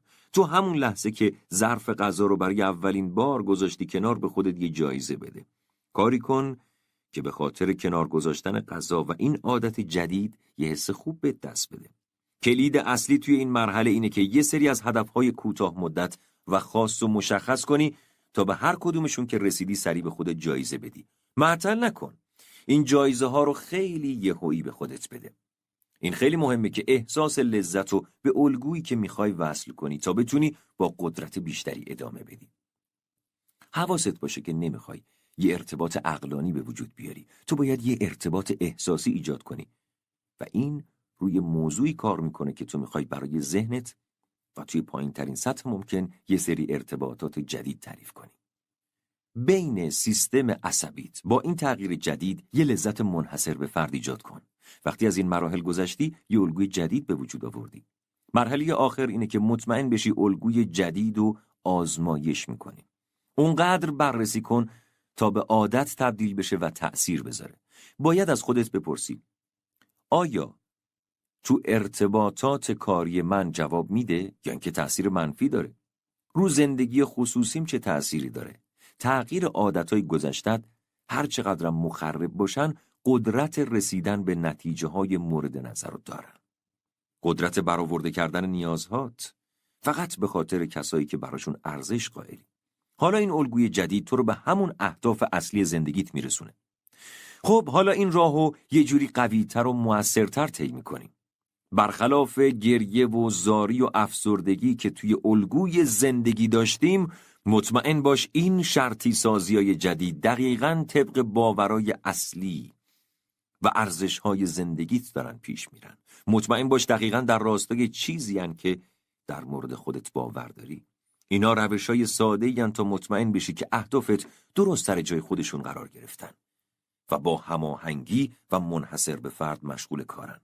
من یه آزمایش دارم به اسم تست آکادمیک. اینطوریه که به عادتهای غمگین فکر میکنم و میبینم که غیر قابل قبولن و مطمئن میشم که این الگوهای جدید درستن. از خودت بپرس الگوهای جدیدی که به وجود اومدن آیا واقعاً احساس خوبی بهم میدن؟ من به عنوان یه انسان از فواید نگه داشتن یه قسمتی از الگوهای قبلی خودم مطمئنم. از خودت بپرس آیا این ترکیب جدید با قدیمیه همراهه که منو به احساسات جدیدی برسونه؟ مطمئن شو که تغییرات بلند مدت و شرطی سازی تأثیر داشتن. نتایجی که از انجام الگوهای قبلی داشتی و تصور کن. از احساساتی که داری مطمئن شو که میخوای از الگوهای جدید به جای قبلی ها استفاده کنی. اگه مطمئن شدی که میخوای از الگوهای جدید استفاده کنی، از چک کردن کیفیت اون تغییراتی که با موفقیت انجام شده غافل نشو. الان یه سری تکنیک یاد گرفتی. مثلا این که چه تصمیماتی گرفتی که زندگیتو شکل داده و کنترل ساختن باوراتو به دست خودت برگردونده. مشخص کن که به چی باید باور داشته باشی و چطوری باید عمل کنی که بالاخره تغییر واقعی موندگار رو در خودت ایجاد کنی. ویکتور هوگو میگه هیچ چی شکل نمیگیره مگه اینکه اول یه رؤیا بوده باشه. هر جایی که هستیم و هر چی که هستیم به خاطر اینه که اول اونو تصویرسازی کردیم. هیچی مثل یه رؤیا نمیتونه آینده رو بسازه. آینده امروز در واقع حقایق فرداست. دوست داری یکم خوش بگذرونیم؟ میخوای مثل بچگیات به حالتی برسی که تخیلت به همه جا پرواز کنه؟ میخوای زندگیتو توی دستت بگیری و همه قدرتتو، عشق و انرژی که میدونی مال خودت رو از توی دلش در بیاری؟ خیلی ها هستن که توی زندگیشون میدونن که باید چی کار کنن ولی انجامش نمیدن. دلیلش اینه که هیچ انگیزه و محرکی ندارن که اونا رو به جلو ببره. عاملی که میتونه آینده رو براشون روشن کنه، واضح به تصویر بکشه و مجبورشون کنه که به حرکت در بیان. تو الان این فرصت رو داری که ذهنتو آزاد کنی و اجازه بدی رؤیاهات به بالاترین سطح خودشون برسن تا بتونی به یه فکر جدید برای رسوندن زندگی به مرحله بعدی برسی. از خودت بپرس الان چه کاری از دستم برمیاد؟ الان میخوام یه انرژی لحظه‌ای و فوری برات ایجاد کنم و به مرحله‌ای برسونمت که با همه وجودت بخوای به طور مستمر و همیشه برای رسیدن به هدفت تلاش کنی. بیشتر مردم معتقدن مشکلاتشون اینه که هدف خاصی توی زندگیشون ندارن. این نشون میده درکشون از عمل کرده هدف اشتباهه. ذهن انسان همیشه دنبال یه چیزی میگرده، همیشه دنبال چیزایی که باعث میشن درد از بین بره یا تقریبا کمتر بشه، یا یه ارتباطی بین مسائل مختلف مربوط به درد و رنج ایجاد میکنه و ما رو به سمت اهدافمون هدایت میکنه. همون جوری که قبلا گفتم، مشکل اینه که ما وقتی میخوایم از منابعمون استفاده کنیم کاملا بی اختیاریم. بیشتر آدما برنامه ریزی شدن برای پرداخت قبض‌هایی که فقط روزشون بگذره، فقط برای زنده موندن یه نون بخور و نمیر داشته باشن. قسطاشون رو پرداخت کنن، ارتباطاتشون رو یه خورده بهتر کنن، کار بهتری گیرشون بیاد. خیلی خلاصه بگم، آدما توی کسب درآمد برای گذروندن زندگی گرفتار شدن، نه اینکه بخوان زندگیشون رو طراحی کنن. یادت باشه که اهداف ما هر چی که باشن روی ما تأثیر میذارن. اگه بخوایم تو وجود خودمون به فرصت‌ها و احتمالای دور برسیم، باید یه هدف داشته باشیم اونقدر بزرگ و با ابهت که ما رو برای رد شدن از خودمون به چالش بکشه تا بتونیم ظرفیت اصلی خودمون رو کشف کنیم. یادت باشه که وضعیت الانت نشون دهنده ی حد اکثر ظرفیت تو نیست، بلکه نشون دهنده اندازه و کیفیت اهدافته. پس میشه همین چیزی که الان روش تمرکز داریم رو به عمل برسونیم. ما باید یه هدف منحصر به فرد رو توی خودمون ایجاد کنیم یا اینکه اونو بسازیم. ممکنه با خودت فکر کنی که این حرفا انگیزه میده، اما فقط یه انتخاب به معنی تبدیل شدن به واقعیت نیست. میدونی؟ من موافقم با اینکه برای رسیدن به همه اهدافی که انتخاب میکنی باید خیلی سریع و بعد از تعیین هدف طرح و برنامه ریزی داشته باشی و با همه توانت تلاش کنی. تو همین الانم برای وارد شدن به هدفت و برای عمل کردن قدرتی که مورد نیازه رو داری. اگه تو الان نتونستی این قدرت رو به حرکت در بیاری، دلیلش اینه که تو انتخاب هدفی که بتونه بهت انگیزه و شوق بده شکست خوردی. چی تا حالا تو رو عقب نگه داشته؟ واقعاً یه لیست از اهداف خیلی مشخص و نتایج مورد نظری که میخوای از نظر روحی، روانی، جسمی و مالی داشته باشی و مشخص کن. اگه این کارو نکردی، چی تا به حال جلوتو گرفته؟ چیزی که جلوی انجام این کارو توی بعضی از مردم میگیره ترس ناخودآگاهشون از شکست و ناامیدیه. برای تو هم همینجوری بوده. خیلی از آدم‌ها هستن که قبلا یه هدفی رو انتخاب کردن و تو رسیدن بهش موفق نبودن. برای همین دیگه هدفی برای خودشون در نظر نمیگیرن، چون میخوان از درد دوری کنن. بیشتر آدما خیلی زود از هدفشون دست برمیدارن، چون اون نتیجه مثبتی رو که همون اولای تلاششون میخواستن اون نگرفتن. یکی از مهارت‌های همیشگی و ثابتی که بین قهرمانای ورزشی دیدم، یعنی آدمایی که به بالاترین نقطه مورد علاقه خودشون میرسن، قدرت باور نکردنی مقاومت و پافشاریشونه. اونا مسیرای رسیدن به هدفشون رو بارها تغییر دادن، ولی هیچ وقت هدف اصلی و نهایی خودشون رو رها نکردن. کاری که الان می‌خوایم انجام بدیم اینه که اولین قدم خودمون رو برای تبدیل شدن از هیچ به همه چیز برداریم. یعنی رؤیای خودمون رو به واقعیت تبدیل کنیم. تا آخر این کتاب صوتی تو خیلی دقیق و زیبا میتونی برنامه و آینده واضح و روشن خودتو به دست بیاری. این ورزشکارا اصلاً نمیتونن جلوی خودشونو برای برداشتن اولین قدم بگیرن. ما در مورد 4 مرحله صحبت میکنیم. 1. اهداف توسعه فردی. 2. اهداف روشن و واضح در مورد کار و درآمد. 3. اهدافی که در مورد ماجراجویی‌های شخصی که اسم بعضیاشون رو نوشتم. و 4. اهداف مربوط به کمک کردن به بقیه. حالا که این 3 مرحله رو در مورد توسعه فردی گفتیم، بریم سراغ مرحله بعدی، یعنی اهداف کاری، شغلی و مالی. یک کاغذ جدید بردارید و حداقل 5 دقیقه پشت سر هم بدون وقفه هر چی که میخواین توی این زمینه به دست بیارین و بنویسین. دوست دارین توی 1 سال چقدر درآمد داشته باشین؟ دلتون میخواد برای کل زندگیتون یا حتی تا آخر عمرتون چه سرمایه‌ای رو جمع کرده باشین؟ چه هدف‌های کاری مهمی دارین؟ دوست دارین توی چه زمینه‌هایی سرمایه گذاری کنین؟ دلتون میخواد سرمایه‌تون رو چجوری مدیریت کنین؟ برای مسافرتتون، برای خوشگذرونیتون چقدر میخواید هزینه کنید؟ برای بچه‌هاتون چقدر؟ برای سرگرمی هاتون؟ میخواید چه اثری رو روی محیط دیگران بذارید؟ دقیقاً مثل دفعات قبل 1 دقیقه وقت بذارید تا برای هر کدوم از مواردی که یادداشت کردید یه نقطه پایان مشخص داشته باشید. حالا بریم سراغ مرحله سوم از اهداف سرگرمی و ماجراجویی. دوباره کاغذو بیارید و 5 دقیقه‌ای برای نوشتن همه موردایی که دوست دارید بسازید یا بخرید وقت بذارید. مهمترین و اصلی ترین عامل سرگرمی و شادی برای تو چه کاریه؟ قصر داشته باشی، یه خونه لب ساحل، استادیوم، موسیقی، سینمای هنری یا سینمای خونگی؟ هر جایی که میخوای بری و بنویس. ماجراجویی هایی که میخوای انجام بدی. میخوای بازیگر بشی، با شترها بین اهرام ثلاثی مصر مسابقه 2 بدی و حریفتو شکست بدی. تو فیجی میخوای غواصی کنی؟ بذار بازم تخیلاتت پرواز کنه. اینجا هر چیزی که میخوای به خودت هدیه بده. هر چیزی که بنویسی درسته، مال خودته، هیچ اشتباهی هم توش نیست. برای هر کدوم از اهدافت 1 دقیقه وقت و زمان بذار و زمان رسیدن به اونو مشخص کن. زمان رسیدن به هدفت و بعدش اصلی ترین هدفتو توی این حوزه که برای 1 سال در نظر گرفتی و انتخاب کن و براش همه دلایل مطمئن بدون کم و زیاد و توی یه پاراگراف تعیین کن. این اهداف میتونن مهمترین و پرانگیزه ترین اهداف تو باشن، چون واقعاً با اون میتونی اسم خودتو برای همیشه موندگار کنی. با این اهداف میتونی میراثی از خودت به جا بذاری که همون تغییرات منحصر به فرد توی زندگیته. حداقل 5 دقیقه وقت بذار و خوب فکر کن و بنویس که چطوری میخوای توی این زمینه فعالیت کنی. میخوای برای بیخانمانها خونه بسازی؟ میخوای یه بچه رو به فرزندی قبول کنی؟ میخوای برای نابیناها کتاب بخونی؟ یا اینکه میخوای برای صلح جهانی فعالیت کنی؟ میخوای کمک کنی که اقیانوس‌ها و دریاها تمیز بمونن؟ میخوای تبعیض نژادی رو از بین ببری؟ میخوای یه ماشین طراحی کنی که با آشغال کار میکنه یا دستگاهی طراحی کنی که باهاش بشه لنزای گم شده یه نفر رو پیدا کرد؟ من نمیدونم. هر چی که میتونه تو این حوزه بهت انگیزه بده، بگرد و پیداش کن و مثل قبل برای هر کدوم از اهدافت یه زمان مشخص کن. مهمترین هدفتو انتخاب کن و توی 2 دقیقه یه پاراگراف براش بنویس که چرا میخوای حتما و مطمئناً تا 1 سال دیگه به این هدفت برسی. حالا که این کارو تموم کردیم، باید 4 هدف اصلی بزرگ و مهم و برای 1 سال آینده خودت داشته باشی که حتما تو رو به وجد میاره و تو رو به هیجان میندازه. این اهداف باید اهداف منطقی و قابل دستیابی و توصیف باشن. باید کمک کنن که به جلو حرکت کنی.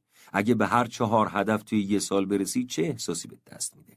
میدونی من نمیتونم به حدی که نیازه روی این قضیه مهم تأکید کنم که برای هر کدوم از این اهداف چقدر باید دلایل محکمی داشته باشی. دلایلی که به تو این درکو بده که باید به هیچ وجه از اونها دست نکشی. این هدفها باید دلایلی داشته باشن که چرا لازمن و چرا لازمه که اونها رو تأمین کنی. حالا میخوام یه تکلیف بهت بدم تا بتونی این هدفها رو شرطی سازی کنی تا توی ذهنت واقعی و قابل دستیابی بشن و با همه قدرت تو رو در طول سال آینده به جلو ببرن. از الان به بعد تکلیف تو اینه. حداقل هر 2 روز یه بار باید به این فکر کنی که به هر 4 هدف اصلی امسال رسیدی و خودتو توی شرایطی قرار بدی که انگار اونا رو داری. اون احساس شادی و نشاط و خوشحالی که توقع داری در نهایت بهش برسی و توی اون لحظه تجربه کنی و باید در آن واحد بتونی در خودت ایجاد کنی. باید اون احساس رو توی خودت پرورش بدی. شکلگیری این احساسات عمیق در تو ایمان و اطمینانی به وجود میاره که میتونی خیلی راحت به خواستهات برسی. اون وقته که میتونی دست به عمل بزنی. میتونم بهت این اطمینان رو بدم که این روش جواب میده. چرا؟ چون 1 عمر روی خودم و زندگیم این کار رو تجربه کردم. سالهای پیش وقتی که هیچ آینده‌ای نداشتم و هیچی هم برای تغییر شرایط در اختیارم نبود، هدفهای خیلی بزرگ و غیر ممکنی رو برای خودم مجسم کردم. اونا رو انتخاب میکردم. با جزئیات اونا رو تصویرسازی میکردم و فکر میکردم که انگار در همون زمان بهشون رسیدم. خونه‌ای که توی کاخ دلمارک دارم باید بگم که واقعا یه کاخ واقعی که در سال 1925 ساخته شده. 10,000 متر مربع زیربنا داره.